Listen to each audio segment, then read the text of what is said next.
Bonjour, je m'appelle Cécile Tremblay, je suis médecin spécialiste en maladies infectieuses et en virologie au Centre hospitalier de l'Université de Montréal.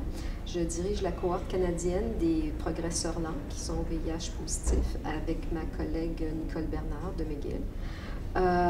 Nous désirons étudier qu'est-ce qu'il y a de particulier dans cette population de personnes infectées par le VIH qui représente moins de 1% des gens qui sont infectés par le VIH, mais pour qui, grâce à des mécanismes qu'on ne connaît pas encore, sont capables de contrôler leur maladie, donc ils ne développent pas d'infection opportuniste et dont les CD4 restent élevés pendant de longues périodes de temps, plusieurs années.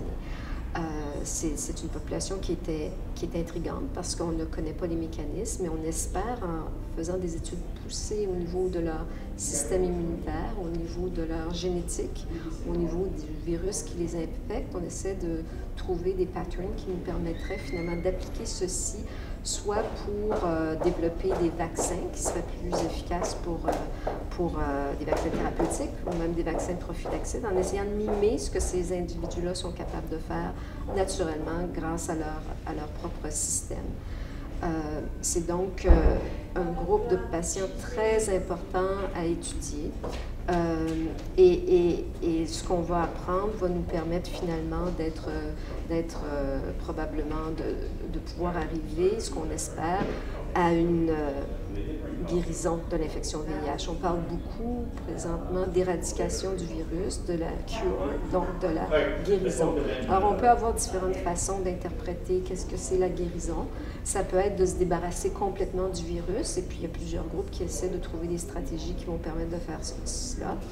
Par contre, ça peut être aussi de trouver une façon d'être capable de vivre avec des petites quantités de virus dans l'organisme, mais en étant capable de le contrôler. Or, on pense que ce groupe d'individus-là, qui contrôlent naturellement leur infection, peuvent nous donner des réponses à cette deuxième façon-là d'aborder la guérison du VIH. On est extrêmement choyés et on apprécie énormément le sacrifice que font finalement les participants qui sont enrôlés dans notre étude. D'une part, c'est des gens qui sont infectés par le VIH mais qui n'ont pas de maladie, donc qui ne sont pas malades et qui acceptent de donner leur temps, leur sang, leur énergie, leurs idées pour nous aider à résoudre ce problème-là. Puis on ne pourrait pas le faire sans eux, alors on est extrêmement reconnaissant pour leur participation dans notre étude. On sait que c'est pas toujours facile avec les vies occupées, puis on apprécie beaucoup le temps qu'ils utilisent pour faire avancer notre étude.